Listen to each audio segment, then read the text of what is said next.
Hare Krishna. Today I'm going to be reading Srimad Bhagavad-gita as it is, as Srila Prabhupada. I'm going to be reading the introduction. Hare Krishna, Krishna Krishna, Krishna Hare Hare,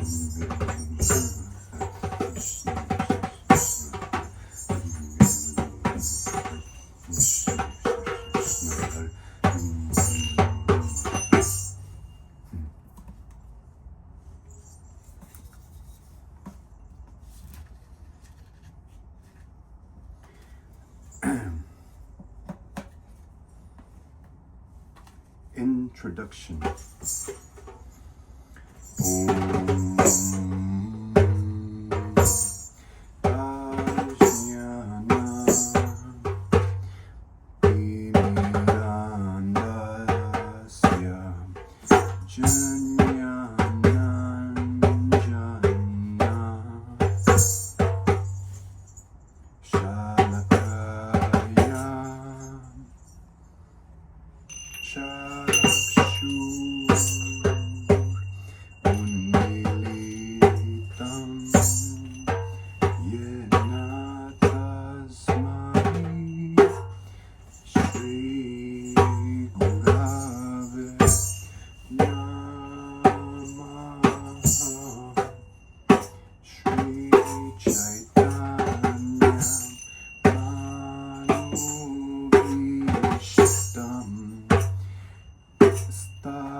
I was born in the darkness of ignorance, and my spiritual master opened my eyes with the torch of knowledge.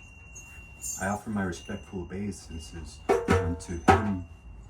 When Srila Rupa Goswami Prabhupada, who was established within the material world, who has established within this material world the mission to fulfill the desire of Lord Chaitanya, give me shelter under his lotus feet.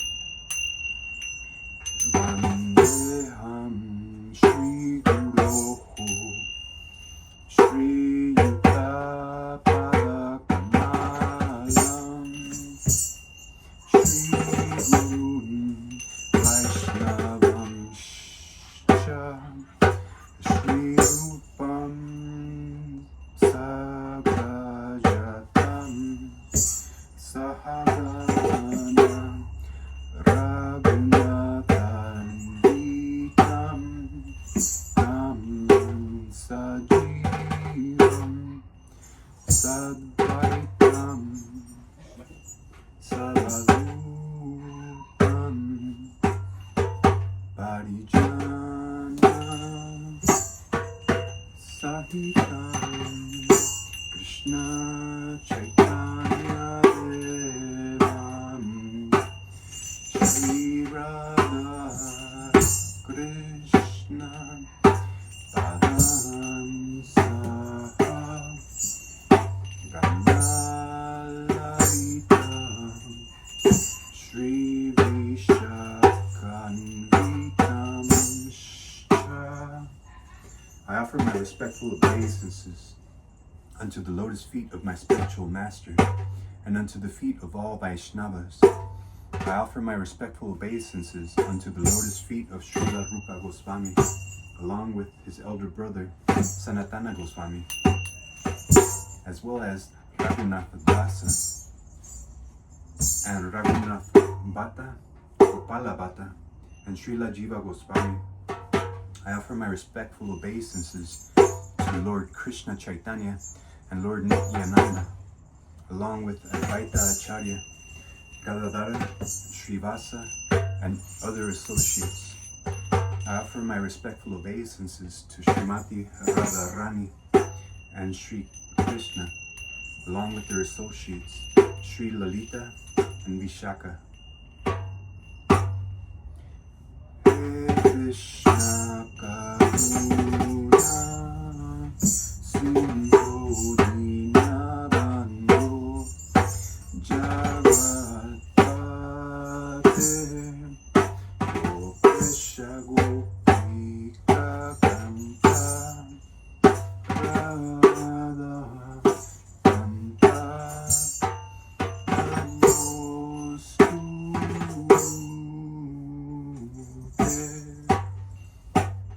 Oh my dear Krishna, you are the friend of the distressed and the source of creation.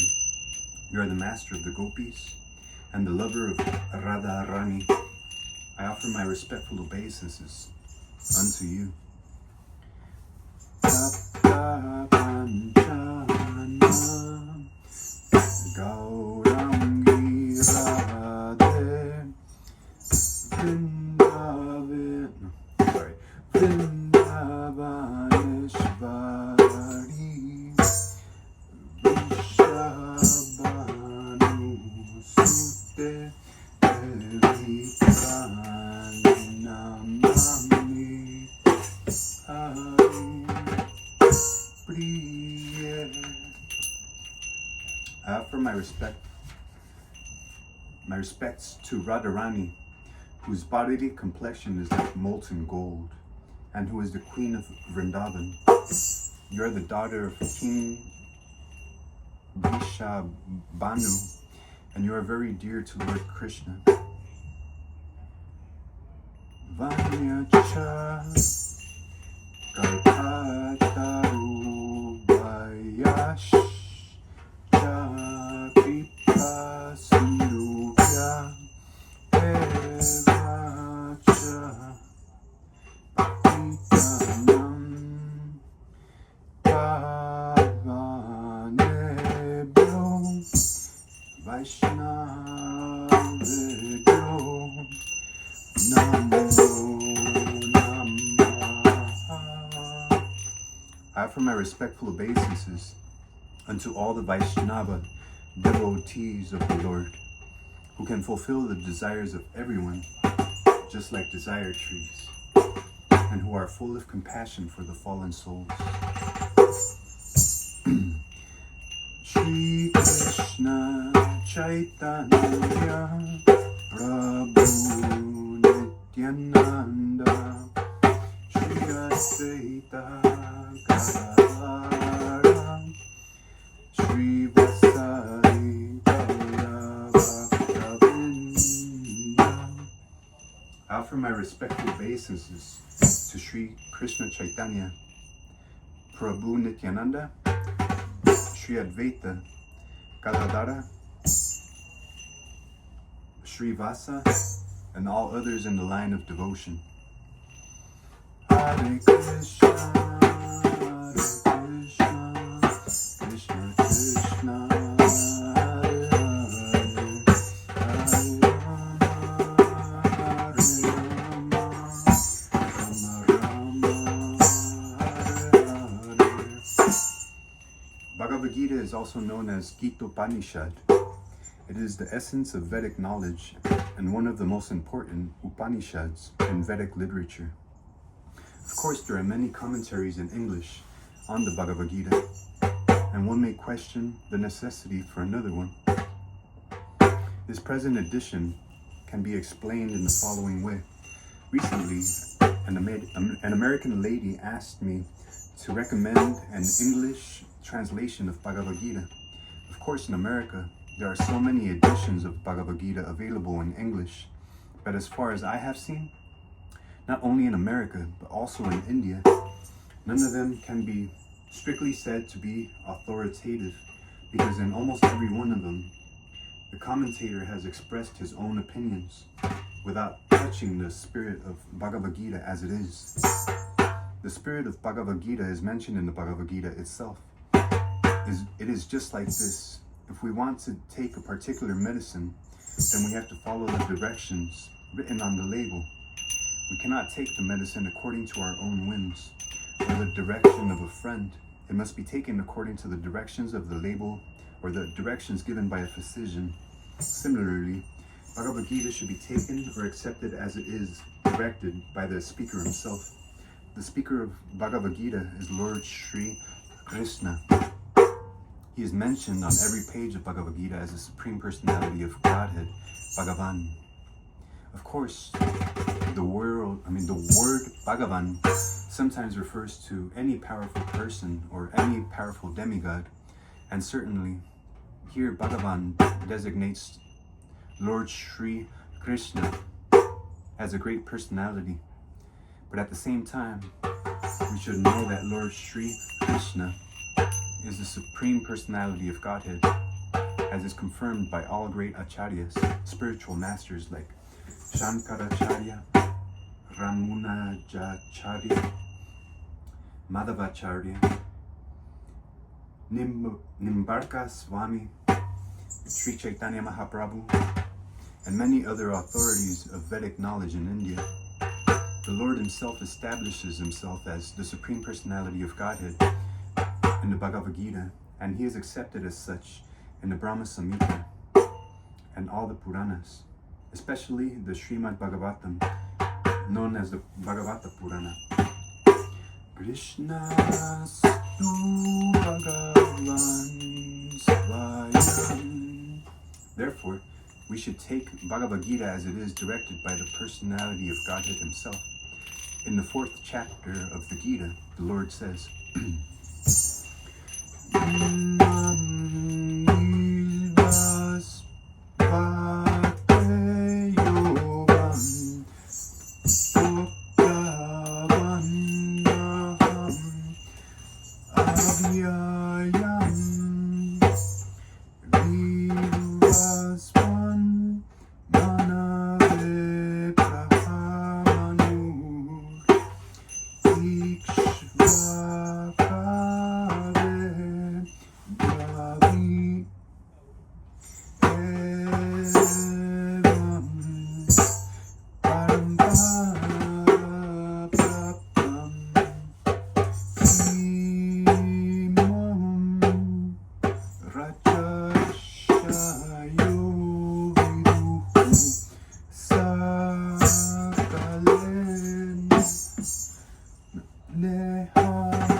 Here the Lord informs Arjuna that the system of yoga, the Bhagavad Gita, was first spoken to the sun god, and the sun god explained it to Manu, and Manu explained it to Ikshvaku.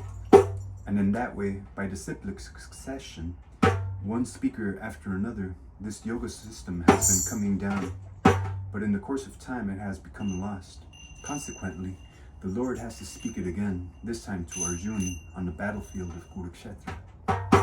He tells Arjuna that he is relating the supreme secret to him because he is his devotee and his friend. The purport of this is that Bhagavad Gita is a treatise which is especially meant for the devotee of the Lord. There are 3 classes of transcendentalists, namely the Jnani, the Yogi, and the Bhakta, or the impersonalist, the meditator, and the devotee. Here the Lord clearly tells Arjuna that he is making him the first receiver of the new parampara, disciplic succession, because the old succession was broken. It was the Lord's wish, therefore, to establish another parampara in the same line of thought that was coming down from the sun god to others. And it was his wish that his teachings be distributed anew by Arjuna.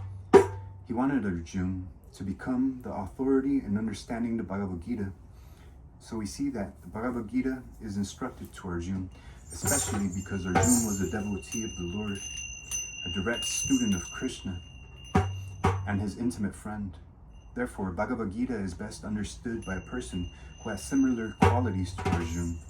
That is to say, he must be a devotee in a direct relationship with the Lord. As soon as one becomes a devotee of the Lord, he also has a direct relationship with the Lord.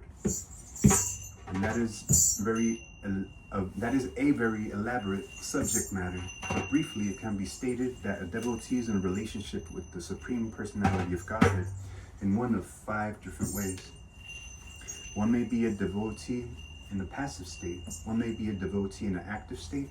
One may be a devotee as a friend. One may be a devotee as a parent. And one may be a devotee as a conjugal lover. Arjuna was in a relationship with the Lord as a friend. Of course, there is a gulf of difference between this friendship and the friendship found in the material world. This is transcendental friendship, which cannot be had by everyone. Of course, everyone has a particular relationship with the Lord, and that relationship is evoked by the perfection of devotional service. But in the present status of our life, we have not only forgotten the Supreme Lord, but we have forgotten our eternal relationship with the Lord. Every living being out of many billions and trillions of living beings has a particular relationship with the Lord eternally. That is called Svarupa. And by the process of devotional service, one can revive that Svarup.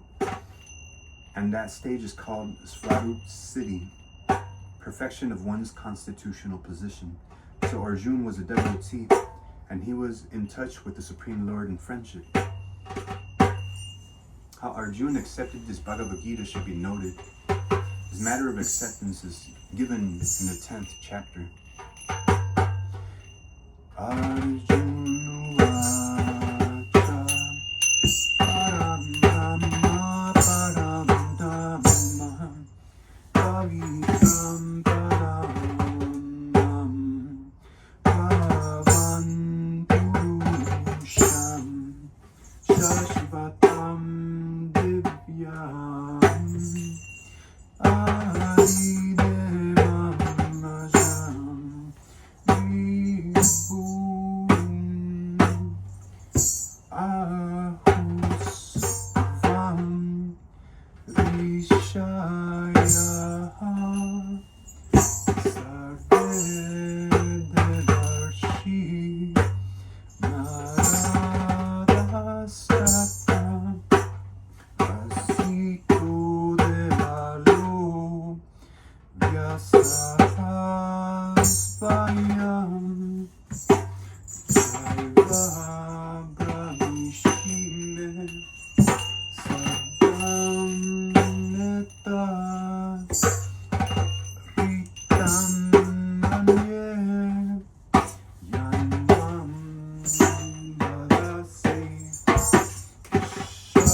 Arjuna said, "You're the supreme Brahman, the ultimate, the supreme abode and purifier, the absolute truth and the eternal divine person. You are the primal God, transcendental and original, and you are the unborn and all-pervading beauty. All the great sages like Narada, Asita, Devala, and Vyasa proclaimed this of you, and now you yourself are declaring it to me. Oh Krishna, I totally accept as truth all that you have told me. Neither the gods nor demons, O Lord, know thy personality." Bhagavad Gita, chapter 10, text 12 through 14. After hearing Bhagavad Gita from the Supreme Personality of Godhead, Arjuna accepted Krishna as Param Brahma, the Supreme Brahman. Every living being is Brahman, but the Supreme Living Being, or the Supreme Personality of Godhead, is the Supreme Brahman. Paramdhamma means that he is the supreme rest or abode of everything. Pavitram means that he is pure, untainted by the material contamination. Purusham means that he is the supreme enjoyer. Divyam, transcendental. Adidevam, the Supreme Personality of Godhead. Ajam, the unborn. And Vibhum, the greatest, the all-pervading. Now one may think that because Krishna was the friend of Arjuna, Arjuna was telling him all this by way of flattery. But Arjuna, just to drive out this kind of doubt from the minds of the readers of Bhagavad-gita, substantiates these praises in the next verse when he says that Krishna is accepted as the Supreme Personality of Godhead, not only by himself, but by authorities like the sage Narada, Asita, Devala, Vyasadev, and so on. These are great personalities who distribute the Vedic knowledge as it is accepted by all acharyas. Therefore, Arjuna tells Krishna that he accepts whatever he says to be completely perfect. Sarvam metta ritam manye. I accept everything you say to be true. Arjuna also says that the personality of the Lord is very difficult to understand, and that he cannot be known even by great demigods. This means that the Lord cannot even be known by personalities greater than human beings. How can human beings understand Sri Krishna without becoming his devotee? Therefore, Bhagavad Gita should be taken up in a spirit of devotion.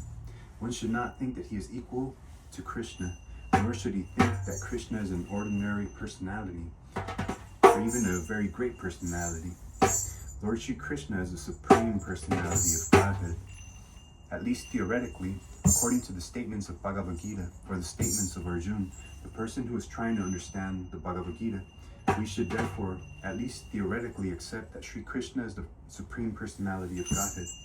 And with that submissive spirit, we can understand the Bhagavad Gita.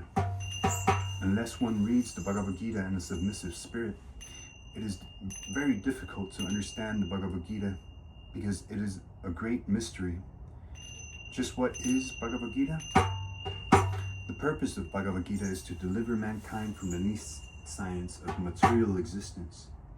Every man is in difficulty in so many ways, as Arjuna was also in difficulty in having to fight the battle of Kurukshetra.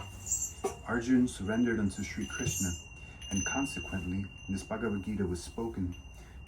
Not only Arjuna, but every one of us is full of anxieties because of this material existence. Our very existence is in the atmosphere of non-existence. Actually, we are not meant to be threatened by non-existence. Our existence is eternal, but somehow or other we are put into asat. Asat refers to that which does not exist.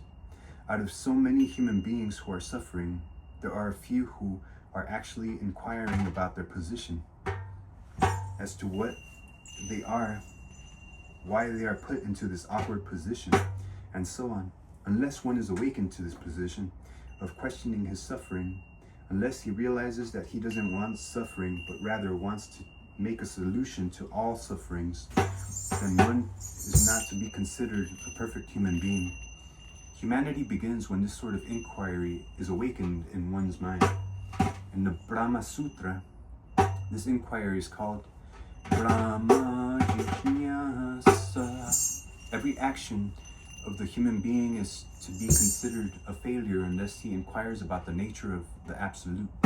Therefore, those who begin to question why they are suffering, or where they came from, and where they shall go after death, are proper students for understanding Bhagavad Gita. The sincere student should also have a firm respect for the Supreme Personality of Godhead. Such a student was Arjuna. Lord Krishna descends specifically to re-establish the real purpose of life when man forgets that purpose. Even then, out of many human beings who awaken, there may be one who actually enters the spirit of understanding his position. For him, this Bhagavad-gita is spoken. But actually, we are all followed by the tiger of nescience. But the Lord is very merciful upon living entities, especially human beings. To this end, he spoke Bhagavad-gita, making his friend Arjuna his student.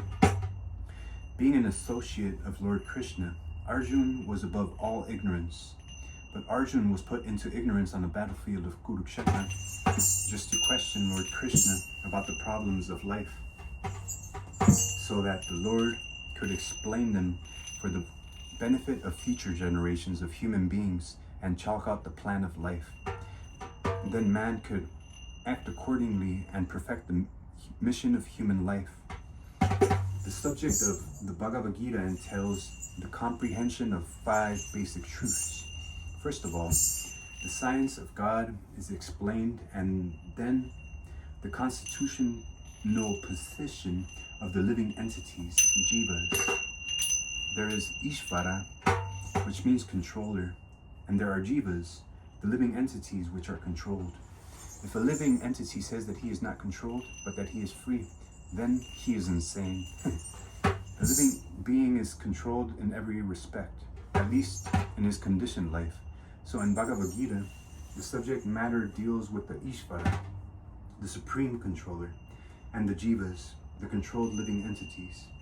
Prakriti, material nature, and time, the duration of existence of the whole universe, or the manifestation of material nature, and the whole universe, or the manifestation of material nature, and karma, activity, are also discussed.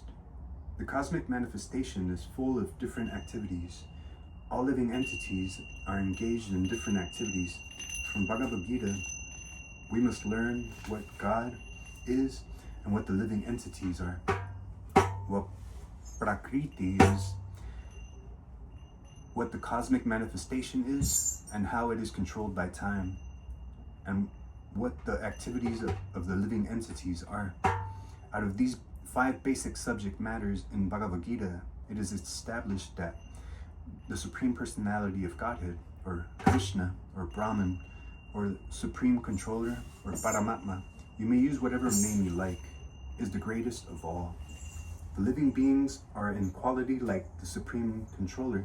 For instance, the Lord has control over the universal affairs, over material nature, etc., as will be explained in the later chapters of Bhagavad Gita. Material nature is not independent.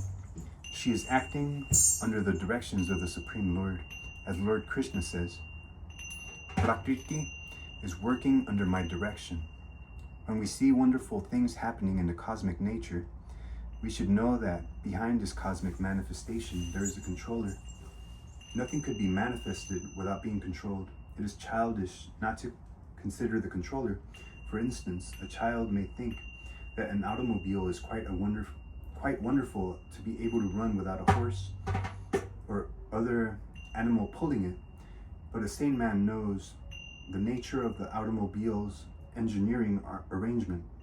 He always knows that behind the machinery there is a man, a driver. Similarly, the Supreme Lord is a driver under whose direction everything is working.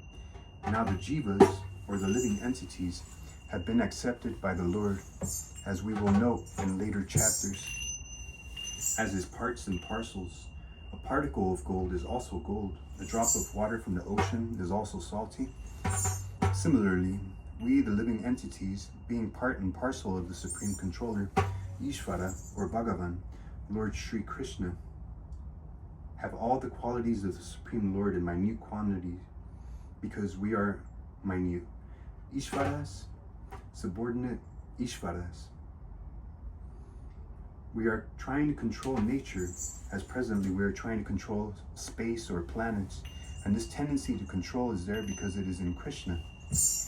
Although we have a tendency to lord it over material nature, we should know that we are not the supreme controller. This is explained in Bhagavad-gita. What is material nature? This is also explained in Gita as inferior prakriti, inferior nature. The living entity is explained as superior prakriti. It is always under control, whether inferior or superior. Prakriti is female, and she is controlled by the Lord, just as the activities of a wife are controlled by the husband. Prakriti is always subordinate, predominated by the Lord, who is the predominator. The living entities and material nature are both predominated, controlled by the Supreme Lord. According to the Gita, the living entities, although parts and parcels of the Supreme Lord, are to be considered Prakriti. This is clearly mentioned in the 7th chapter, 5th verse of the Bhagavad-gita. Apareyam nitastu anyam. This Prakriti is my lower nature. Prakritim vivimetaram jivabhutam mahabaho yayedam dramharyate jagat. And beyond this, there is another Prakriti, Jiva Bhutam, the living entity.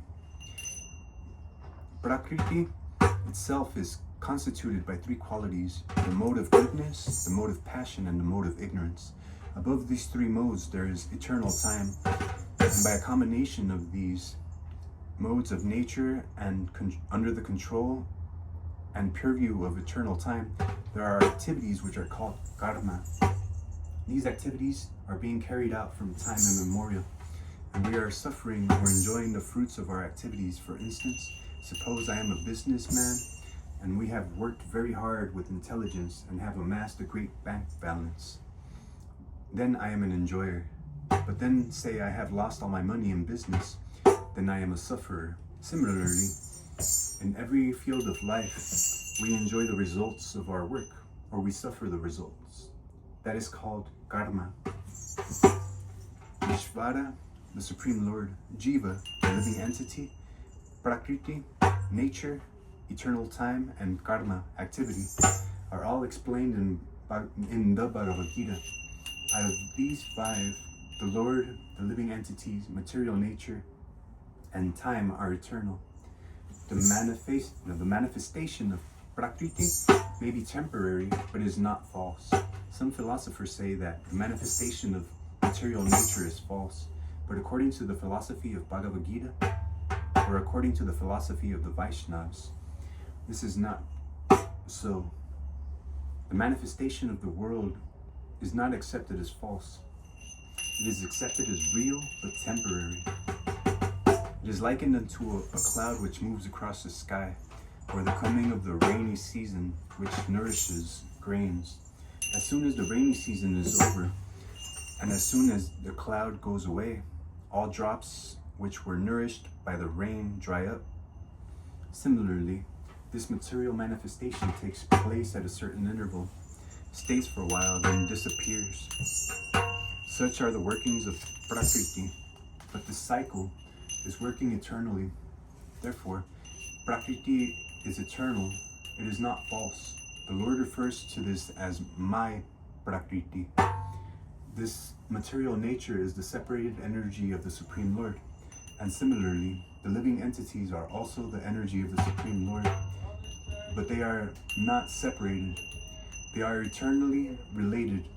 So the Lord, the living entity, material nature, and time are all interrelated and are all eternal. However, the other item, karma, is not eternal. The effects of karma may be very old indeed. We are suffering or enjoying the results of our activities from time immemorial, but we can change the results of our karma or our activity, and this change depends on the perfection of our knowledge. We are engaged in various activities. Undoubtedly, we do not know what sort of activities we should adopt to gain relief from the actions and reactions of all these activities. But this is also explained in the Bhagavad-gita. The position of Ishvara is that of supreme consciousness. The jivas, or the living entities, being parts and parcels of the Supreme Lord, are also conscious. Both the living entity and material nature are explained as Prakriti, the energy of the Supreme Lord. But one of the two, the jiva, is conscious. The other, Prakriti, is not conscious. That is the difference.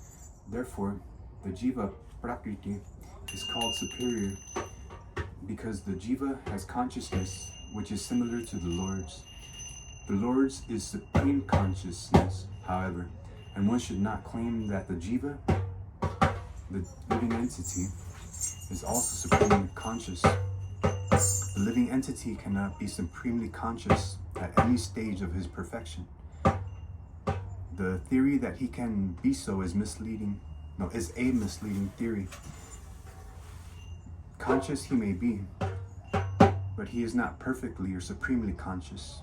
The distinction between the jiva and the Ishvara will be explained in the 13th chapter of the Bhagavad-gita. The Lord is Kshetrajanya, conscious, as is the living being, but the living being is conscious of his particular body, whereas the Lord is conscious of all bodies. Because he lives in the heart of every living being, he is conscious of the psychic movements of the particular jivas. We should not forget this. It is also explained that the Paramatma, the Supreme Personality of Godhead, is living in everyone's heart as Ishvara, as the controller, and that he is giving directions for the living entity to act as he desires. The living entity forgets what to do. First of all, he makes a determination to act in a certain way. Then he is entangled in the acts and reactions of his own karma. After giving up one type of body, he enters into another type of body. But as we put on and take off old clothes, no, not but, it just says, as we put on and take off old clothes. As the soul thus migrates, he suffers the actions and reactions of his past activities. These activities can be changed when the living being is in the mode of goodness, insanity, and understands what sort of activities he should adopt. If he does so, then all actions and reactions of his past activities can be changed. Consequently, karma is not eternal. Therefore, we stated that out of the 5 items, Ishvara, Jiva, Prakriti, time, and Dharma, 4 are eternal, whereas Karma is not eternal. The Supreme Conscious, Ishvara, is similar to the living entity in this way. Both the consciousness of the Lord and that of the living entity are transcendental. It is not that consciousness is generated by the association of matter. That is a mistaken idea. The theory that consciousness develops under certain circumstances of material combination is not accepted in the Bhagavad-gita. Consciousness may be pervertedly reflected by the covering of material circumstances, just as the light reflected through colored glass may appear to be a certain color, but the consciousness of the Lord is not materially affected. Lord Krishna says, Maya Dyakshena Prakriti. When he descends into the material universe, his consciousness is not materially affected. If he were so affected, he would be unfit to speak on transcendental matters, as he does in the Bhagavad-gita. One cannot say anything about the transcendental world without being free from materially contaminated consciousness. So the Lord is not materially contaminated. Our consciousness at the present moment, however, is materially contaminated. The Bhagavad-gita teaches that we have to purify this materially contaminated consciousness. In pure consciousness, our actions, will be dovetailed to the will of Ishvara, and that will make us happy. It is not that we have to cease all activities. Rather, our activities are to be purified, and purified activities are called Bhakti. Activities in Bhakti appear to be like ordinary activities, but they are not contaminated. An ignorant person may see that a devotee is acting or working like an ordinary man, but such a person with the poor fund of knowledge does not know that the activities of the devotee or of the Lord are not contaminated by impure consciousness or matter. They are transcendental to the three modes of nature. We should know, however, that at this point our consciousness is contaminated. When we are materially contaminated, we are called conditioned. False consciousness is exhibited under the impression that I am a product of material nature. This is called false ego. One who is absorbed in the thought of bodily conceptions cannot understand this situation. Bhagavad-gita was spoken to liberate one from the bodily conception of life, and Arjuna put himself in this position in order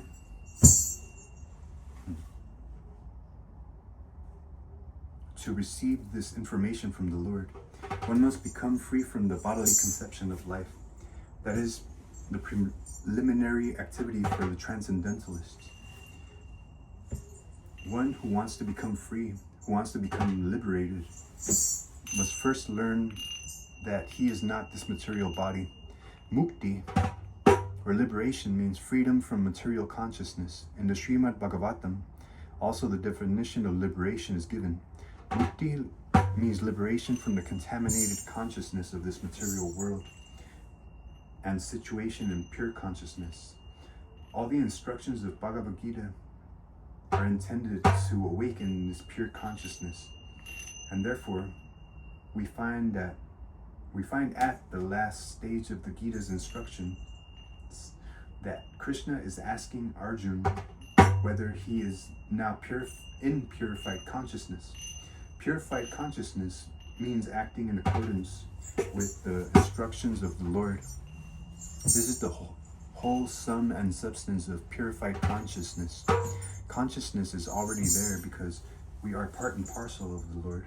But for us, there is the affinity of being affected by the inferior modes. The Lord, being the Supreme, is never affected. That is the difference between the Supreme Lord and the conditioned souls. What is this consciousness? This consciousness is I am. Then what am I? In contaminated consciousness, I am means I am the Lord of all I survey. I am the enjoyer. The world revolves because every living being thinks that he is the Lord and creator of the material universe, of the material world. Material consciousness has two psychic divisions. One is that I am the creator, and the other is that I am the enjoyer. But actually, the Supreme Lord is both the creator and the enjoyer. The living entity, being part and parcel of the Supreme Lord, is neither the creator nor the enjoyer, but a cooperator. He is the created and the enjoyed. For instance, a part of a machine cooperates with the whole machine. A part of the body cooperates with the whole body. The hands, feet, eyes, legs, and so on are all parts of the body, but they are not actually the enjoyers. The stomach is the enjoyer. The legs move, the hands supply food, the teeth chew, and all parts of the body are engaged in satisfying the stomach because the stomach is the principal factor that nourishes the body's organization. Therefore, everything is given to the stomach. One nourishes the tree by watering its root, and one nourishes the body by feeding the stomach.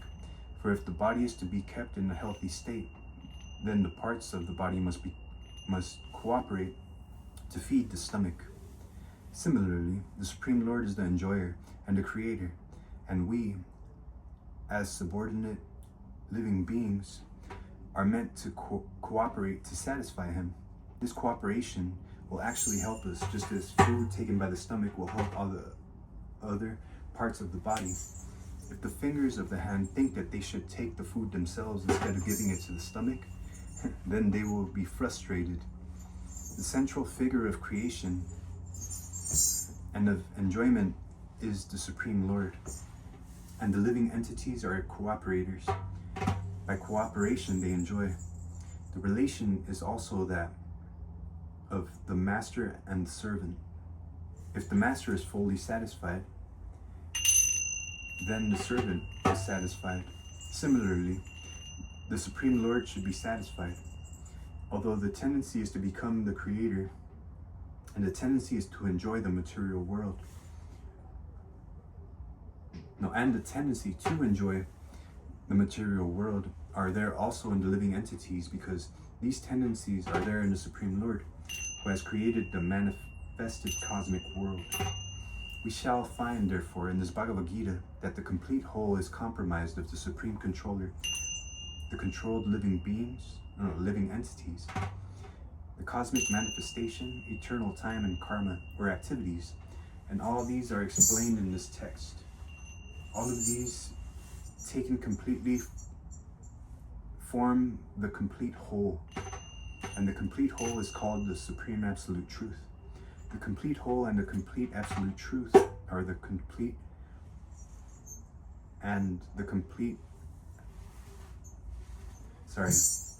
The complete whole and the complete absolute truth are the Supreme Personality of Godhead, Sri Krishna. All manifestations are due to his different energies. He is the complete whole. It is also explained in the Gita that impersonal Brahman is also subordinate to the complete. Brahman is more explicitly explained in the Brahma Sutra to be like the rays of the sunshine.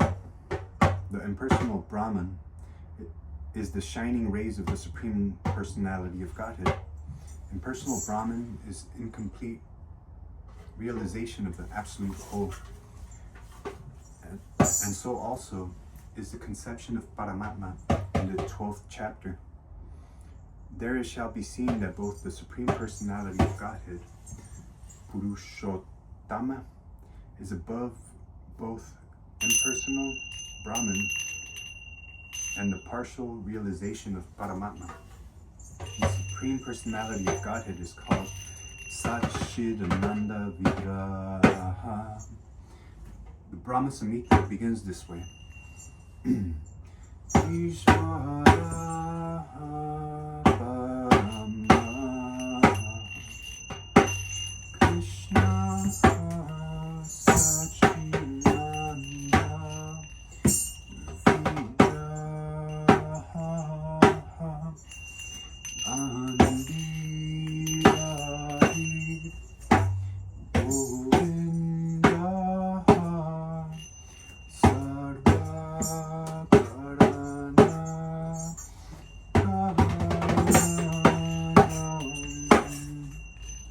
Krishna is the cause of all causes.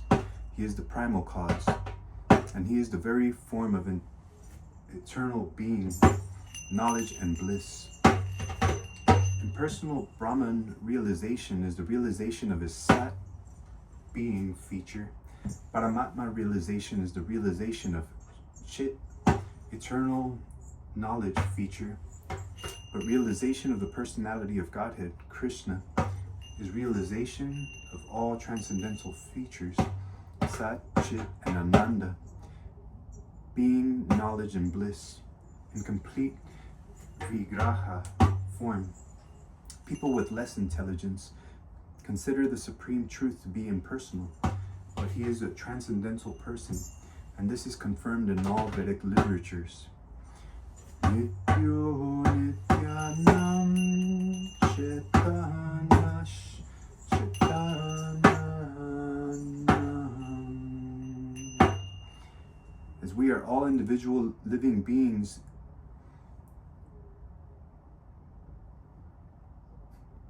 and have our individuality, the Supreme Absolute Truth is also, in the ultimate issue, a person. And realization of the personality of Godhead is the realization of all the transcendental features. The complete whole is not formless. If he is formless, or if he is less than any other thing, then he cannot be the complete whole. The complete whole must have everything within our experience and beyond our experience. Otherwise, it cannot be complete. The complete whole personality of Godhead has immense potencies. How Krishna is acting in different potencies is also explained in Bhagavad-gita. This phenomenal world or material world in which we are placed is also complete in itself, because the 24 elements of which this material universe is a temporary manifestation, according to Sankhya philosophy, are completely adjusted to produce complete resources which are necessary for the maintenance and subsistence of this universe. There is nothing extraneous, nor is there anything needed. This manifestation has its own time fixed by the energy of the Supreme Whole, and when its time is complete, these temporary manifestations will be annihilated by the complete arrangement of the complete. There is complete facility for the small complete units, namely the living entities, to realize the complete, and all sorts of incompleteness are experienced due to incomplete knowledge of the complete. So Bhagavad-gita contains the complete knowledge of Vedic wisdom. All Vedic knowledge is infallible, and Hindus accept Vedic knowledge to be complete and infallible. For example, cow dung, the stool of an animal, and according to Smriti, or Vedic injunction, Smriti, or Vedic injunction, if one touches the stool of an animal, he is to take a bath to purify himself. But in the Vedic scriptures, cow dung is considered to be a purifying agent. One might consider this to be contradictory, but it is accepted because it is Vedic injunction. And indeed, by accepting this, one will not commit a mistake. Subsequently, it has been proved by modern science that cow dung contains all antiseptic properties. So Vedic knowledge is complete because it is above all doubts and mistakes. Bhagavad-gita is the essence of all Vedic knowledge. Vedic knowledge is not a question of research.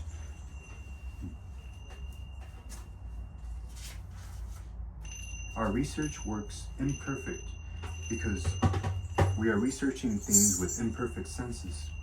We have to accept the perfect knowledge which comes down, as it is stated in Bhagavad-gita, or by the Parampara disciplic succession.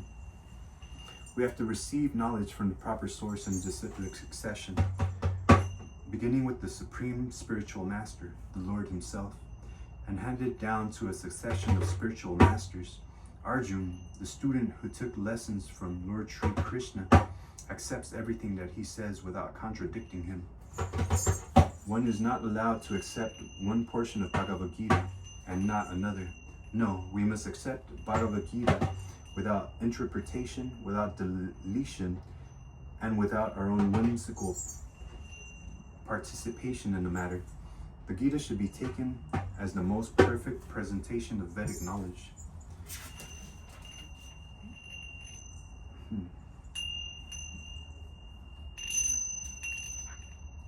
Vedic knowledge is received from transcendental sources, and the first words were spoken by the Lord Himself. The words spoken by the Lord are different from the words spoken by a person of the mundane world who is infected with 4 defects. A mundaner is sure to commit mistakes, is invariably illusioned, has the tendency to cheat others, and is limited by imperfect senses. With these 4 imperfections, one cannot deliver perfect information of all-pervading knowledge. Vedic knowledge is not imparted by such defective living entities. It was imparted into the heart of Brahma, the first created living being, and Brahma, in his turn, decimated this knowledge to his sons and disciples as he originally received it from the Lord. The Lord is Purnam, all perfect, and there is no possibility of his becoming subjected to the laws of material nature. One should therefore be intelligent enough to know that the Lord is the only proprietor of everything in the universe, and that he is the original creator, the creator of Brahma. In the 11th chapter, the Lord is addressed as Prapitamaha, because Brahma is addressed as Pitamaha, the grandfather, and he is the creator of the grandfather. So no one should claim to be the proprietor of anything. One should only accept things which are set aside for him by the Lord as his quota for his maintenance. There are many examples given of how we are to utilize those things which are set aside for us by the Lord. This is also explained in the Bhagavad-gita. In the beginning, Arjuna decided that he should not fight in the battlefield of Kurukshetra. This was his own decision. Arjuna told the Lord that it was not possible for him to enjoy the kingdom after killing his own kinsman. This decision was based on the body, because he was thinking that the body was himself, and that his bodily relations or expansions were his brothers, nephews, brothers-in-law, grandfathers, and so on. He was thinking in this way to satisfy his bodily demands. Bhagavad-gita was spoken by the Lord just to change this view, and at the end, Arjuna decides to fight under the directions of the Lord when he says, Karishye vachanam tava. I shall act according to thy word. In this world, man is not meant to toil like hogs. He must be intelligent to realize the importance of human life and refuse to act like an ordinary animal. A human being should realize the aim of his life, and this direction is given in all Vedic literature. And the essence is given in Bhagavad-gita. Vedic literature is meant for human beings, not for animals. Animals can kill other living animals, and there is no question of sin on their part. But if a man kills an animal for the satisfaction of his uncontrolled taste, he must be responsible for breaking the laws of nature. In Bhagavad-gita, it is clearly explained that there are 3 kinds of activities according to the different modes of nature. The activities of goodness, passion, and ignorance. Similarly, there are 3 kinds of eatables also. Eatables in goodness, eatables in passion, and eatables in ignorance. All of this is clearly described, and if we properly utilize the instructions of Bhagavad-gita, then our whole life will become purified, and ultimately we will be able to reach the destination which is beyond this material sky. That destination is called the Sanatana sky, the eternal spiritual sky. In this material world, we find that everything is temporary. It comes into being, stays for some time, produces some byproducts, dwindles, then vanishes. That is the law of the material world. Whether we use as an example this body, or a piece of fruit, or anything, but beyond this temporary world, there's another world which we have information. This world consists of another nature which is Sanatana, eternal. Jiva is also described as Sanatana, eternal, and the Lord is also described as Sanatana. In the 11th chapter, we have an intimate relationship with the Lord because we are qualitatively one. The Sanatana Dhamma, or sky, Sanatana Supreme Personality, and the Sanatana living entities, the whole purpose of Bhagavad Gita is to revive our Sanatana occupation, or Sanatana Dharma, which is the eternal occupation of the living entity. We are temporarily engaged in different activities, but all of these activities can be purified when we give up all these temporary activities and take up the activities which are prescribed by the Supreme Lord. That is called our pure life. The Supreme Lord and his transcendental abode are both Sanatana, as are the living entities, and the combined association of the Supreme Lord and the living entities in the Sanatana abode is the perfection of human life. The Lord is very kind to the living entities because they are his sons. Lord Krishna declares in Bhagavad-gita. Sarva yonishu aham bijam prabhapitam. I am the father of all. Of course, there are all types of living entities according to their various karmas. But here the Lord claims that He is the Father of all of them. Therefore, the Lord descends to reclaim all of these fallen, conditioned souls, to call them back to the Sanatana eternal sky, so that the Sanatana living entities may regain their eternal Sanatana positions in eternal association with the Lord. The Lord comes Himself in different incarnations, or He sends His confidential servants as sons or His associates or acharyas to reclaim the conditioned souls. Therefore, Sanatana Dharma does not refer to any sectarian process of religion. It is the eternal function of the eternal living entities in relationship with the eternal Supreme Lord. Sanatana Dharma refers, as stated previously, to the eternal occupation of the living entity.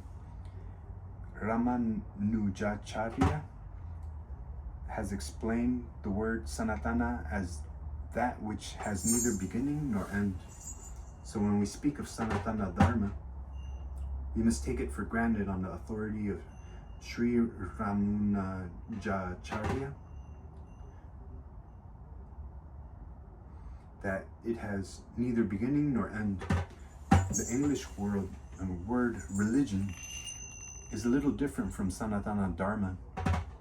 Religion conveys the idea of faith, and faith may change. One may have faith in a particular process, and he may change this faith and adopt another. But Sanatana Dharma refers to that activity which cannot be changed. For instance, liquidity cannot be taken from water, nor can heat be taken from fire. Similarly, the eternal function of the living entity cannot be taken from the living entity. Sanatana Dharma is eternally integral with the living entity. When we speak of Sanatana Dharma, therefore, we must take it for granted on the authority of Sri Ramanujacharya that it has neither beginning nor end. That which has neither end nor beginning must not be sectarian, for it cannot be limited by any boundaries. Yet, those belonging to some sectarian faith will consider that Sanatana Dharma is also sectarian. But if we go deeply into the matter and consider it in the light of modern science, it is possible for us to see that Sanatana Dharma is the business of all people of the world, nay, of all living entities of the universe. Non-Sanatana religious faith may have some beginning in the annals of human history, but there is no beginning to the history of Sanatana Dharma because it remains eternally with the living entities. Insofar as the living entities are concerned, the authoritative Shastras state that the living entity has neither birth nor death. In the Gita, it is stated that the living entity is never born and he never dies. He is eternal and indestructible, and he continues to live after the destruction of his temporary material body. In reference to the concept of Sanatana Dharma, we must try to understand the concept of religion from the Sanskrit root meaning of the word. Dharma refers to that which is constantly existing with a particular object. We conclude that there is heat along with fire. Without heat and light, there is no meaning to the word fire. Similarly, we must discover the essential part of the living being, that part which is his constant companion. That constant companion is his eternal quality, and that eternal quality is his eternal religion. When Sanatana Goswami asked Sri Chaitanya Mahaprabhu about the Svarup of every living being, the Lord replied that the Svarup, or constitutional position of the living being, is rendering service to the Supreme Personality of Godhead. If we analyze this statement of Lord Chaitanya, we can easily see that every living being is constantly engaged in rendering service to another living being. A living being serves other living beings. Lower animals serve human beings as servants serve their masters. A serves B master, B serves C master, and C serves D master, and so on. Under these circumstances, we can see that one friend serves another friend. The mother serves the son, the wife serves the husband serves the wife, and so on. If we go on searching in this spirit, it will be seen that there is no exception in the society of living beings to the activity of service. The politician presents his manifesto for the public to convince them of his capacity for service. Therefore, the voters, therefore, give the politician their valuable votes, thinking that he will render valuable service to society. The shopkeeper serves the customer, the artisan serves the capitalist serves the family, and the family serves the state in the terms of eternal capacity of the eternal living being. In this way, we can see that no living being is exempt from rendering service to other living beings. And therefore, we can safely conclude that service is the constant companion of the living being, and that the rendering of service is the eternal religion of the living being. Yet man professes to belong to a particular type of faith with reference to a particular time and circumstance, and thus claims to be a Hindu, Muslim, Christian, Buddhist, or any other sect. Such designations are non-Sanatana Dharma. A Hindu may change his faith to become a Muslim, or a Muslim may change his faith to become a Hindu, or a Christian may change his faith, and so on. But in all circumstances, the change of religious faith does not affect the eternal occupation of rendering service to others. The Hindu or Muslim or Christian, in all circumstances, is servant of someone. Thus, to profess a particular type of sect is not to profess one's Sanatana Dharma. Rendering of service is Sanatana Dharma. Factually, we are related to the Supreme Lord in service. The Supreme Lord is the supreme enjoyer, and we living entities are his servitors. We are created for his enjoyment, and if we participate that eternal enjoyment with the Supreme Personality of Godhead, if we participate in that eternal enjoyment with the Supreme Personality of Godhead, we become happy. We cannot become happy otherwise. It is not possible to be happy independently, just as no part of this body can be happy without cooperating with the stomach. It is not possible for the living entity to be happy without rendering transcendental loving service unto the Supreme Lord. In the Bhagavad-gita, worship of different demigods or rendering service to them is not approved. It is stated in the 7th chapter, 20th verse. Kamais, Kais,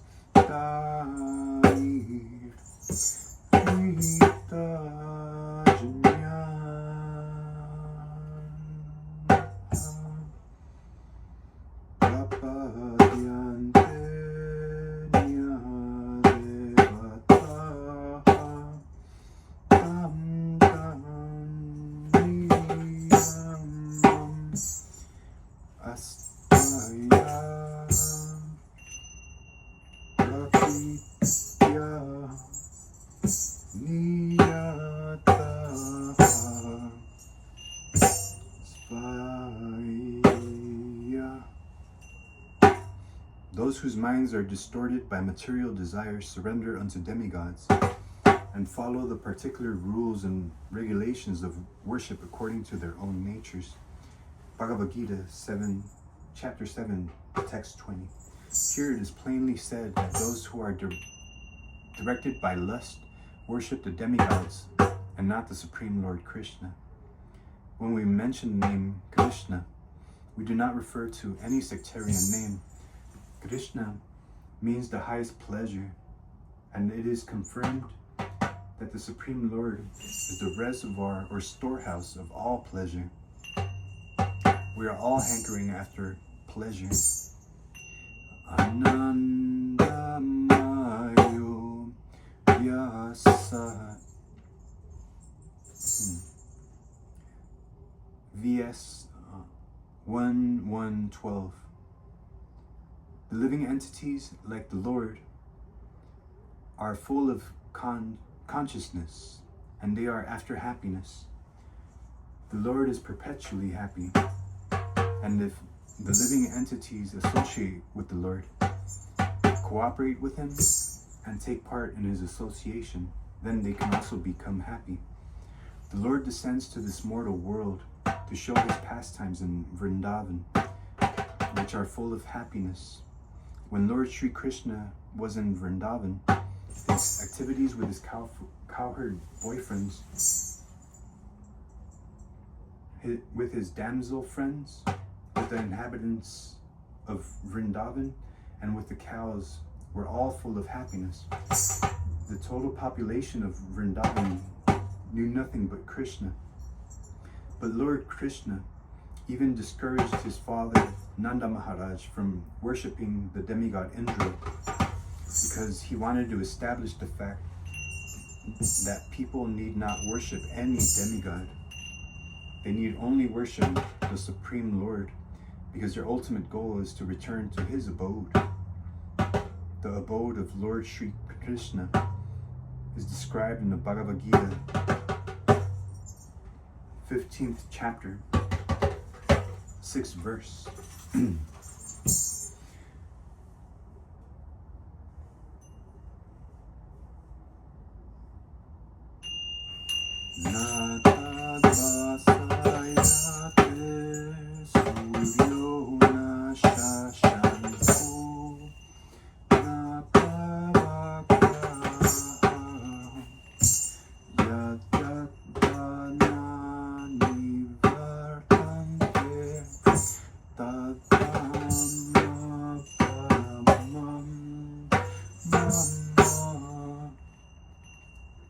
That abode of mine is not illuminated by the sun or moon, nor by electricity.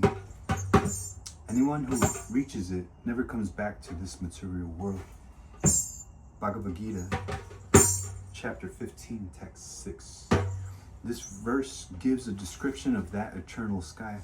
Of course, we have a material conception of the sky, and we think of it in relationship to the sun, moon, stars, and so on. But in this verse, the Lord states that in the eternal sky, there is no need for sun, nor for the moon, nor fire, nor fire of any kind, because the spiritual sky is already illuminated by the Brahma Jyoti, the rays emanating from the Supreme Lord. We are trying with difficulty to reach other planets, but it is not difficult to understand the abode of the Supreme Lord. This abode is referred to as Goloka. In the Brahma Samhita, it is beautifully described. Goloka Devanivasati Apilatma Bhutaha. The Lord resides eternally in his abode Goloka, yet he can be approached from this world. And to this end, the Lord comes to manifest his real form, Satchidananda Vigraha. When he manifests this form, there is no need for our imagining what he looks like. To discourage such imaginative speculation, he descends and exhibits himself as he is, as Syamsundara. Unfortunately, the less intelligent deride him because he comes as one of us and plays with us as a human being. But because of this, we should not consider that the Lord is one of us. It is by his potency that he presents himself in his real form before us and displays his pastimes, which are prototypes of those pastimes found in his abode. In the effulgent rays of the spiritual sky, There are innumerable planets floating. The Brahma Jyoti emanates from the supreme abode, Krishna Loka, and the Anandamaya Chinmaya planets, which are not material, float in those rays. The Lord says, Natad basayate suryo na shashanko na pavaka yagadva na nivartante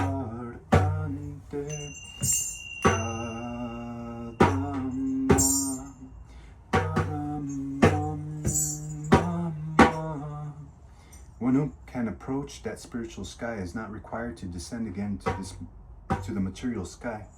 In the material sky, even if we approach the highest planet, Brahmaloka, or to speak of the moon, we will find the same conditions of life, namely birth, death, disease, and old age. No planet in the material universe is free of these four principles of material existence. Therefore, the Lord says in Bhagavad-gita, Abrahma bhuvanal loka punar artino urjun. The living entities are traveling from one planet to another, not by mechanical arrangement, but by a spiritual process. This is also mentioned. Yanti devarata devan itin yanti pitri vata. No mechanical arrangement is necessary if we want interplanetary travel. The Gita instructs, Yanti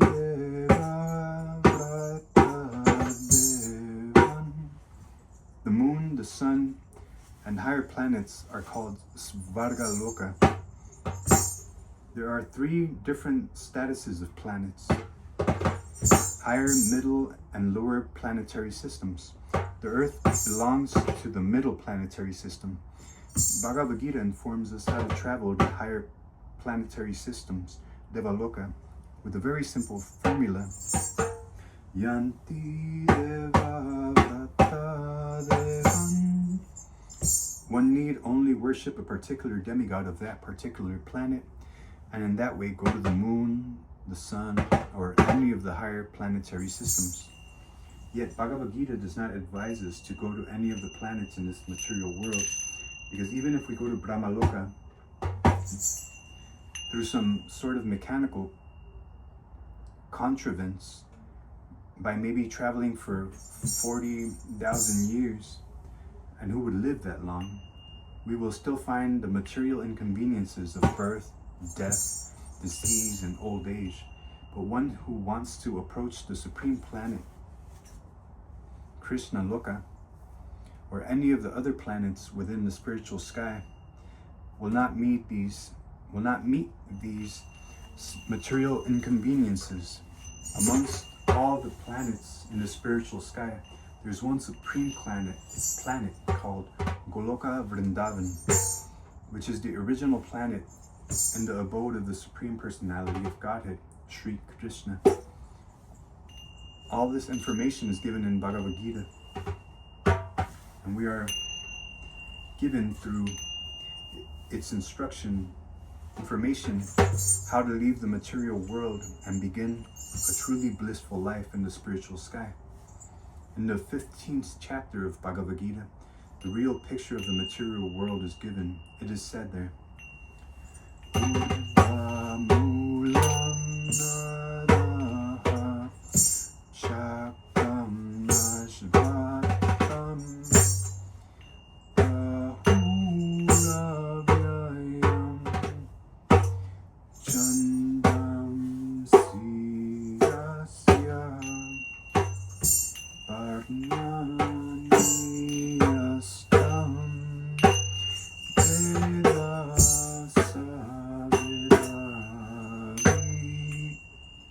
Supreme Lord said, "There is a banyan tree which has its roots upward and its branches down, and the Vedic hymns are its leaves. One who knows this tree is a knower of the Vedas." Bhagavad-gita 15, chapter 15, text 1. Here the material world is described as a tree whose roots are upward and the branches are below. We have to experience the tree whose roots are upward. If one stands on the bank of a river or any reservoir of water, you can see that the trees reflected in the water are upside down. The branches go downward and the roots upward. Similarly, this material world is a reflection of the spiritual world. The material world is but a shadow of reality. In the shadow, there is no reality or substantiality. But from the shadow, we can understand that there is a substance. Now, there is substance and reality. In the desert, there is no water, but the mirage suggests that there is such a thing as water. In the material world, there is no water, there is no happiness. But the real water of actual happiness is there in the spiritual world. The Lord suggests that we attain the spiritual world in the following manner. Nirmana moha jita sangha dosha adhyatma nitya vinivrita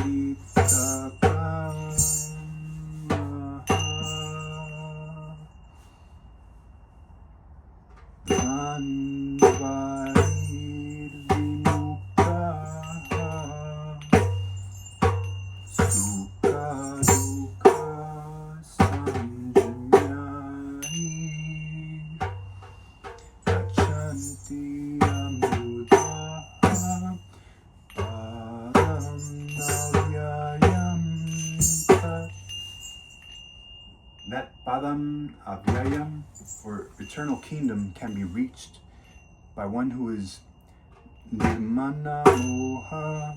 What does this mean? We are after designations. Someone wants to become a son, someone wants to become Lord, someone wants to become the president, or a rich man, or a king, or something else. As long as we are attached to these designations, we are attached to the body, because designations belong to the body, but we are not these bodies, and realizing this is the first stage in spiritual realization. We are associated with 3 modes of material nature, but we must become detached through devotional service to the Lord. If we are not attached to devotional service to the Lord, then we cannot become detached from the modes of material nature. Designations and attachments are due to our lust and desire, our wanting to lord it over the material nature. As long as we do not give up this propensity of lording it over material nature, there is no possibility of returning to the kingdom of the Supreme, the Sanatana Dhamma. That eternal kingdom, which is never destroyed, can be approached by one who is not bewildered by the attractions of false material enjoyments, who is situated in the service of the Supreme Lord. One so situated can easily approach that supreme abode. Elsewhere in the Gita, it is stated, Avyakto kasha iti upas tammahu paramam gatim yam prapya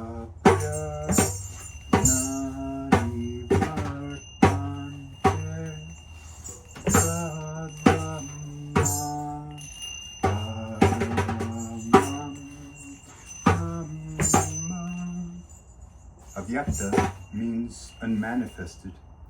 Not even all of the material world is manifested before us. Our senses are so imperfect, we cannot even see all the stars within this material universe. In Vedic literature, we can receive much information about all the planets, and we can believe it or not. All of the important planets are described in Vedic literatures. especially Srimad Bhagavatam, and the spiritual world, which is beyond this material sky, is described as avyakta, unmanifested. One should desire and hanker after that supreme kingdom, for when one attains that kingdom, he does not have to return to this material world. Next, one may raise the question of how one goes about approaching that abode of the Supreme Lord. Information of this is given in the 8th chapter. It is said there,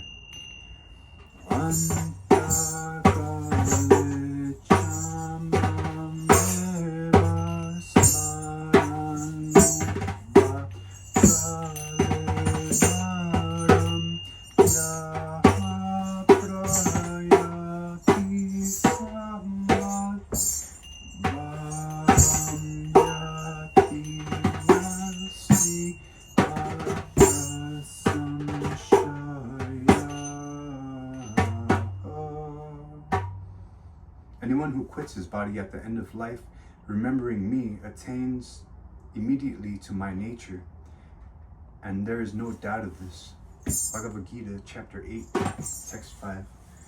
One who thinks of Krishna at the time of his death goes to Krishna. One must remember the form of Krishna.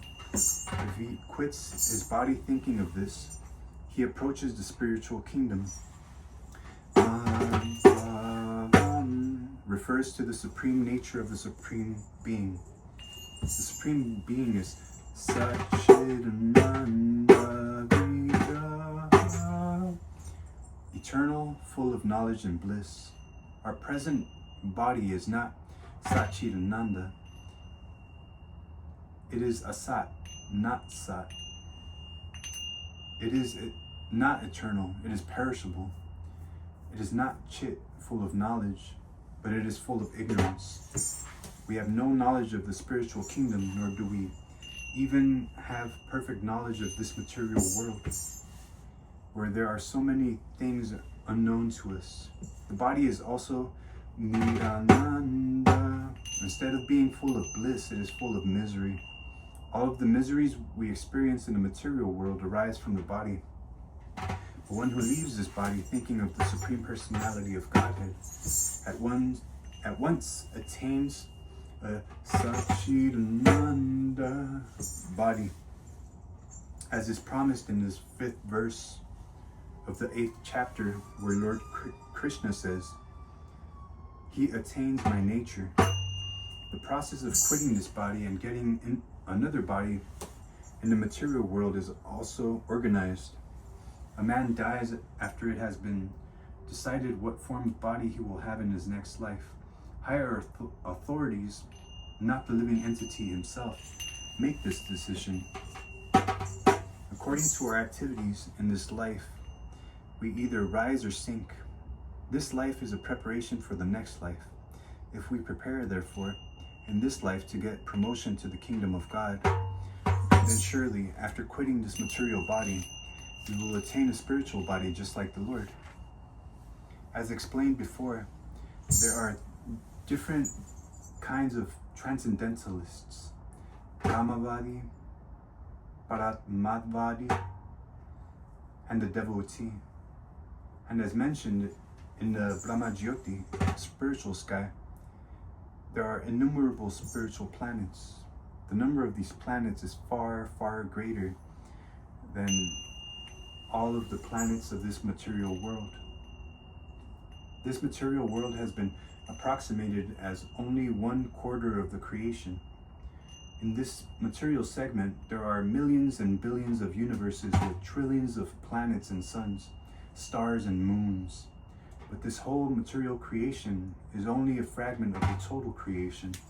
Most of the creation is in the spiritual sky.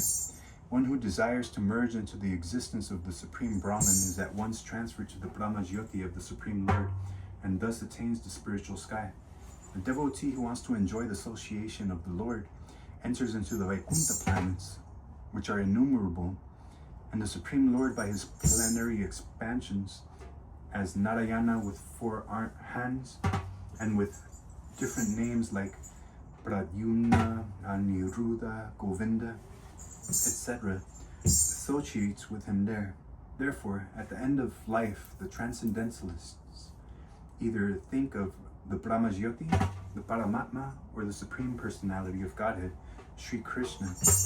In all cases, they enter into the spiritual sky, but only the devotee, or he who is in personal touch with the Supreme Lord, enters into the Vaikuntha planets. The Lord further adds that of this there is no doubt. This must be believed firmly. We should not reject that which does not tally with our imagination. Our attitude should be that of Arjuna. I believe everything that you have said.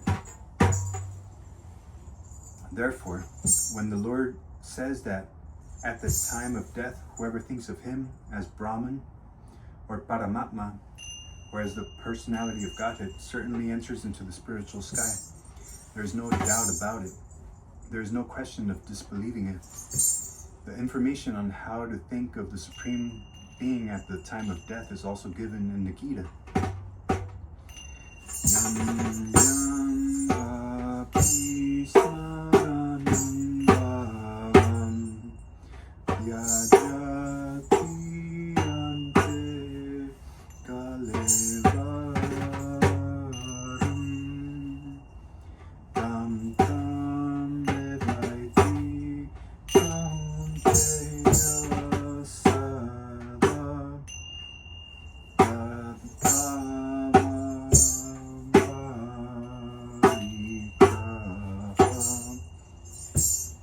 in whatever condition one quits his present body, in his next life, he will attain that state of being without fail. Bhagavad-gita, chapter 8, text 6. Material nature is a display of one of the energies of the Supreme Lord. In the Vishnu Purana, the total energies of the Supreme Lord as Vishnu, Shakti, Parapita, etc. are delineated.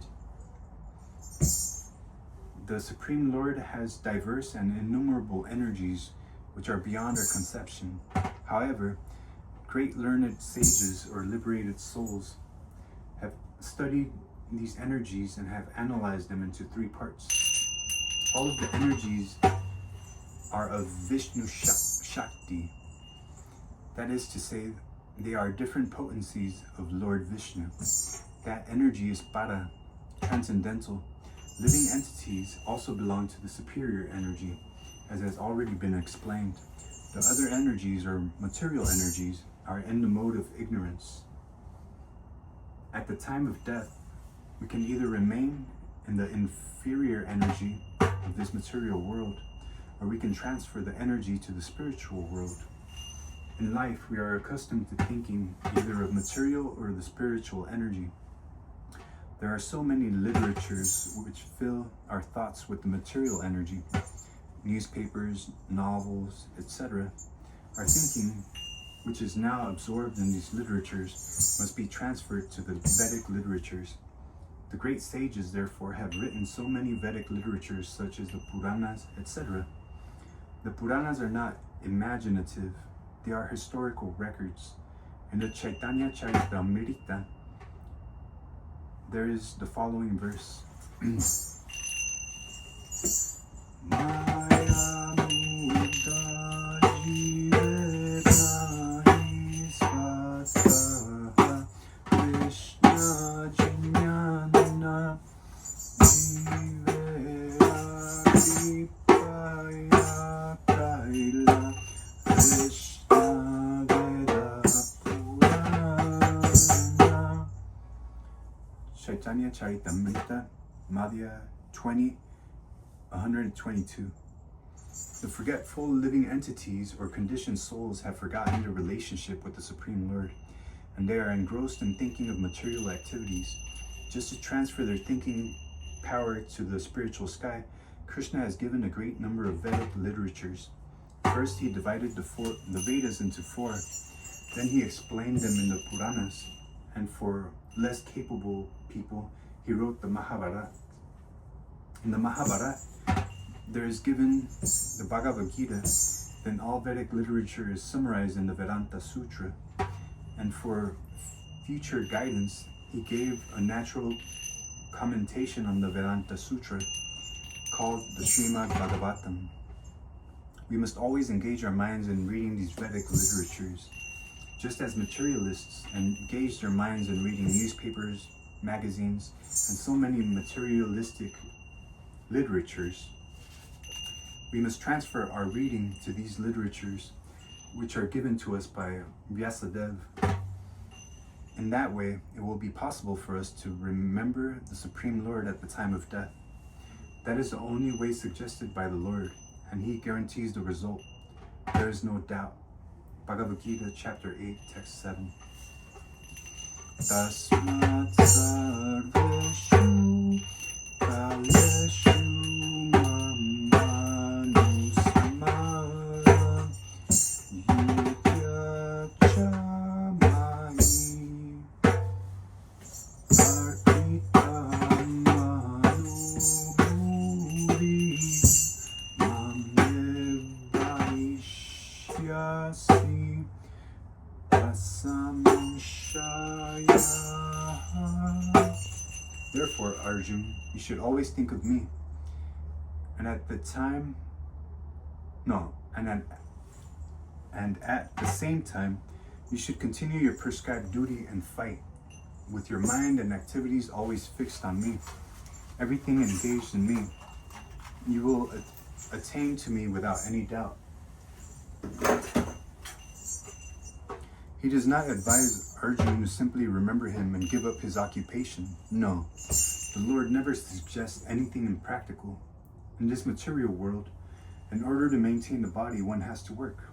Human society is divided according to work into 4 divisions of social order: Brahmana,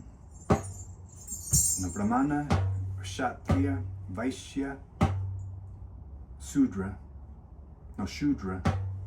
The Brahmana class, or intelligent class, is working in one way. The Kshatriya, or administrative class, is working in another way.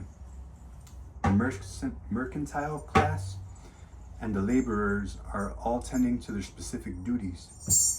In the human society, whether one is a laborer, merchant, warrior, administrator, or farmer, or even if one belongs to the highest class and is a literary man, a scientist, or a theologian, he has to work in order to maintain his existence.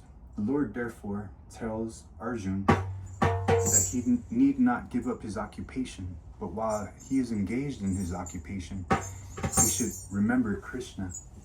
If he doesn't practice remembering Krishna while he is struggling for existence, then it will not be possible for him to remember Krishna at the time of death. Lord Chaitanya also advises this. He says that one should practice remembering the Lord by chanting the names of the Lord always. The names of the Lord and the Lord are non-different. So Lord Krishna's instruction to Arjun to remember me, and Lord Chaitanya's injunction to always chant the names of Lord Krishna are the same instruction. There's no difference, because Krishna and Krishna's name are non-different. In the absolute status, there is no difference between reference and referent. Therefore, we have to practice remembering the Lord always, 24 hours a day, by chanting His names and molding our life's activities in such a way that we can remember Him always. How is this possible? The Acharyas give the following example. If a married woman is attached to another man, or if a man has attachment for a woman other than his wife, then the attachment is to be considered very strong. When one with such an attachment is always thinking of the loved one, the wife who is thinking of her lover is always thinking of meeting him, even while she is carrying out her household duties, household chores.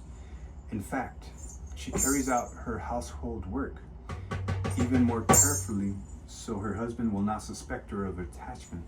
Similarly, we should always remember the supreme lover, Sri Krishna, and at the same time perform our material duties very nicely. A strong sense of love is required here. If we have a strong sense of love for the Supreme Lord, then we can discharge our duty and at the same time remember him. But we have to develop that sense of love. Arjun, for instance, was always thinking of Krishna. He was the constant companion of Krishna, and at the same time he was a warrior. Krishna did not advise him to give up fighting and go to the forest to meditate. When Lord Krishna delineates the yoga system to Arjun, Arjun says that the practice of this system is not possible for him. Arjuna vacha yoyam yogas vaya puka samyena madhusurana etasyaham napashyami chanya chalatvat sthitim sthiram. Arjun says, O Madhusudana, the system of yoga which you have summarized appears impractical and unendurable to me, for the mind is restless and unsteady. Bhagavad-gita, chapter 6, text 33. But the Lord says, Yoginam api sarvesham mavgatinantarat mana shradhavam bhajate yomam samyukakano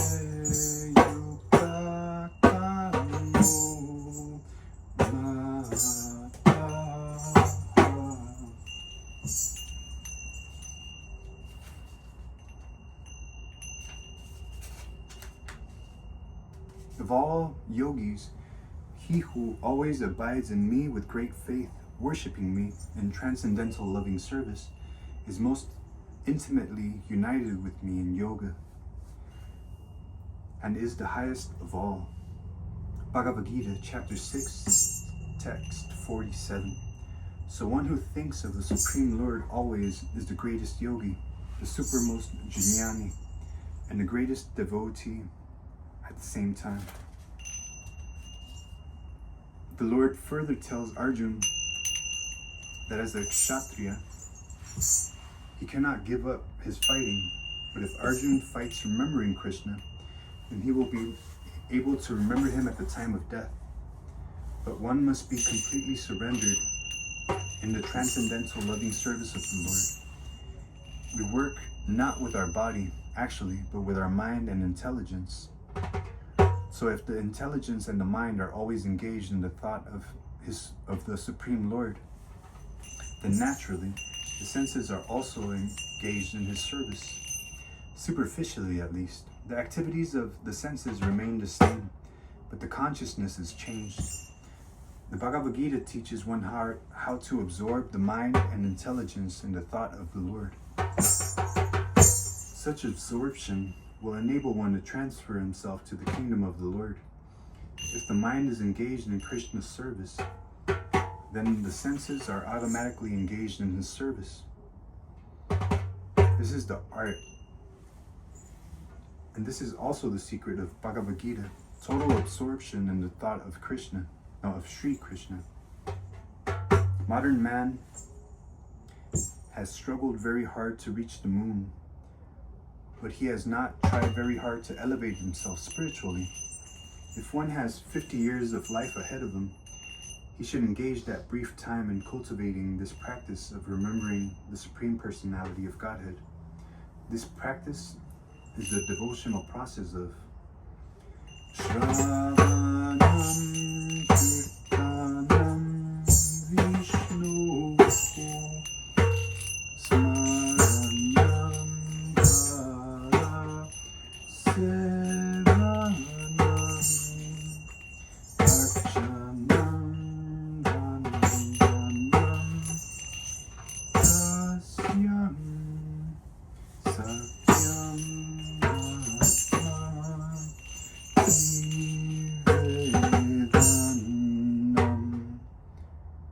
These 9 processes, of which the easiest is Shravanam, hearing Bhagavad-gita from the realized person, will turn one to the thought of the Supreme Being. This will lead to Nishchala, remembering the Supreme Lord, and will enable one, upon leaving the body, to attain a spiritual body, which is just fit for association with the Supreme Lord. The Lord further says, Abhyasa yoga yukena chitasananya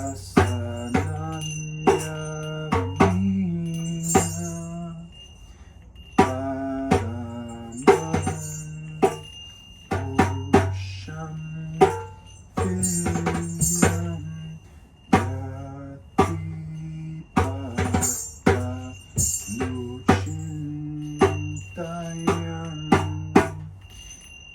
By practicing this remembering without being deviated, thinking ever of the Supreme Godhead, one is sure to achieve the planet of the Divine, the Supreme Personality of Godhead, O son of Kunti.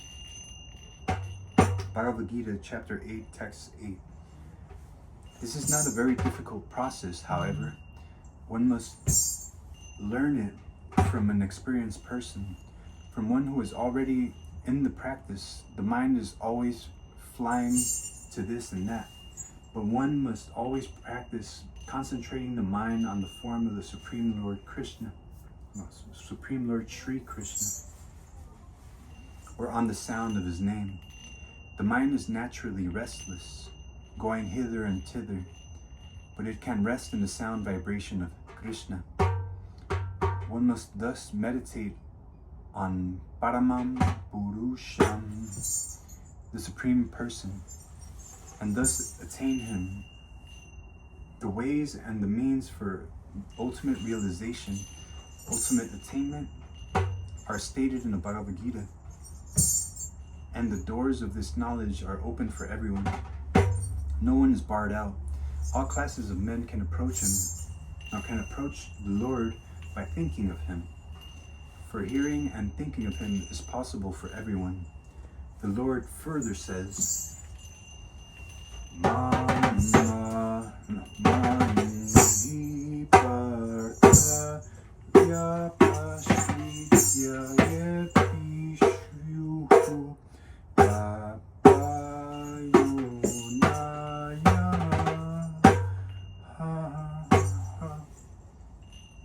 Sriyo Vaishyas Tata Shudras Epiyanti Paramgatim Kimpuna Ramana Punyabhata Rajarshayas Tata Nityam Asukam Lokam Imam Prapya Bhajasvamam. O son of Brita, anyone who will take shelter in me, whether a woman, a merchant, or one born in a low family, can yet approach the supreme destination.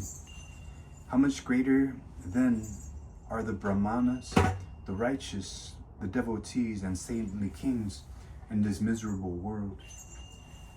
These are fixed in devotional service to the Lord. Bhagavad-gita, chapter 9, text 32 to 33. Human beings, even in lower statuses of life, a merchant, a woman, or a laborer, can attain the supreme. One does not need a highly developed intelligence to the point that the point is that anyone who accepts the principle of Bhakti Yoga and accepts the Supreme Lord as the summum bonum of life, as the highest target, the ultimate goal, can approach the Lord in the spiritual sky. If one adopts the principles enunciated in Bhagavad-gita, he can make his life perfect and make a perfect solution to all problems of life which arise out of the transient nature of material existence. This is the sum and substance of the entire Bhagavad-gita. In conclusion, Bhagavad-gita is a transcendental literature which one should read very carefully. It is capable of saving one from all fear.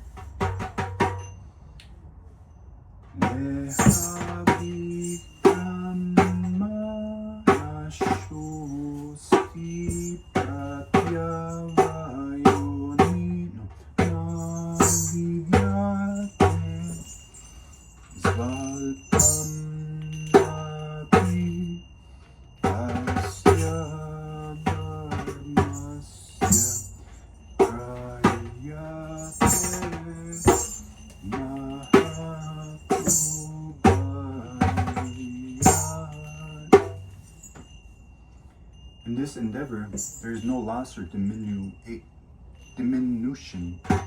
and a little advancement on this path can protect one from the most dangerous type of fear. Bhagavad-gita, chapter 2, text 40. If one reads Bhagavad-gita sincerely and seriously, then all of the reactions of his past misdeeds will not react upon him. In the last portion of Bhagavad-gita, Lord Shri Krishna proclaims,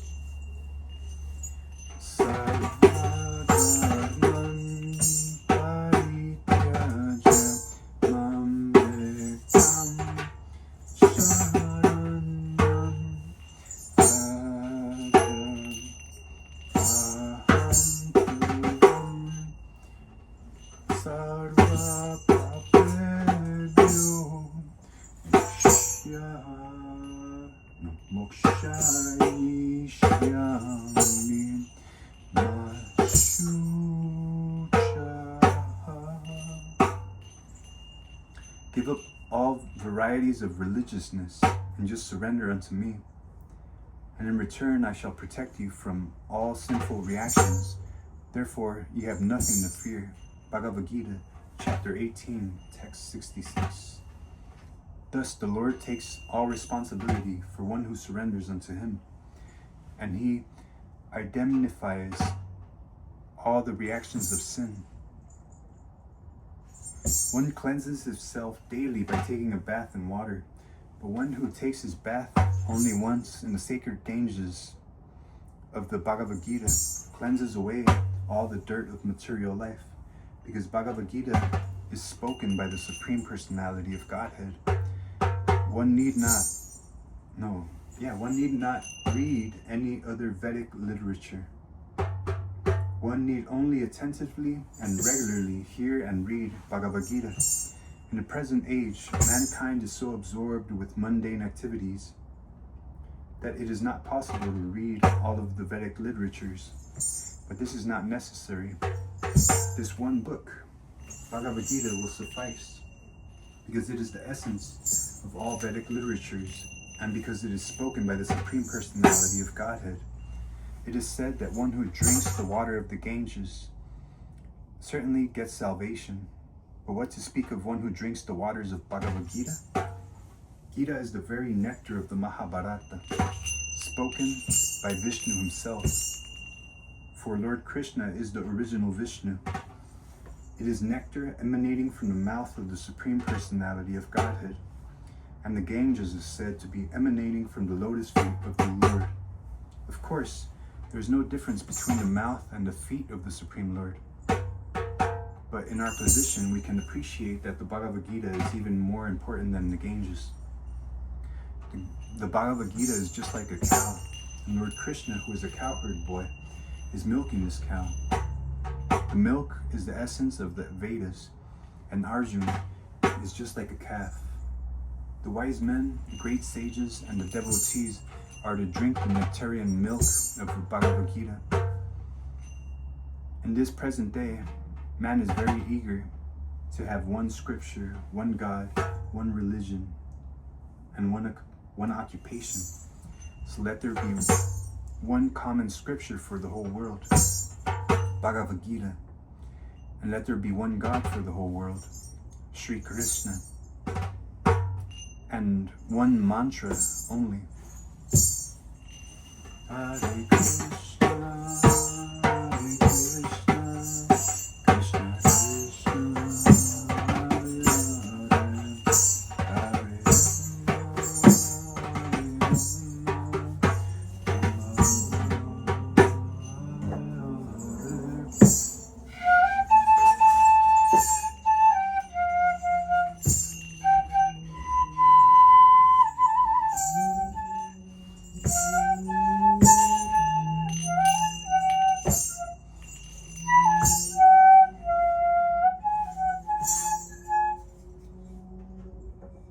and let there be one work only, the service of the Supreme Personality of God. And then it says the disciplic succession. Evam param para praptam imam rajarshayo vidu. Bhagavad Gita, chapter 4, text 2. This Bhagavad Gita, as it is received through disciplic succession: 1. Krishna, 2. Brahma, 3. Narada, 4. Vyasa, 5. Madhva, 6. Padmanabha, 7. Nrihari, 8. Madhava, 9. Akshobhya, 10. Jayatirtha, 11. Jnana Sindhu, 12. Dayanidhi, 13. Vidyanidhi, 14. Rajendra, 15. Jayadharma, 16. Purushottama, 17. Brahmanyatirtha, 18. Vyasatirtha, 19. Lakshmipati, 20. Madhavendra Puri, 21. Ishvara Puri. Nityananda Advaita, 22. Lord Chaitanya, 23. Rupa Svarup Sanatana, 24. Raghunath Jiva, 25. Krishna Das, 26. Narottama, 27. Vishwanatha, 28. Baladev Jagannath, 29. Bhakti Vinod, 30. Gaura Kishora, 31. Bhakti Siddhanta Sarasvati, and 32. His Divine Grace, A.C. Bhaktivedanta Swami Prabhupada.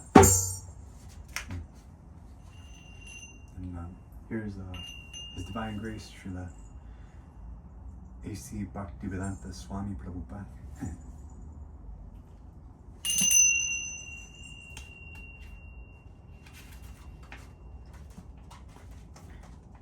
But thank you so much for watching the video. this was the introduction and the parampara for the disciplic succession. But Hare Krishna, Hari Bol, peace, love, and happiness to every living being around the world.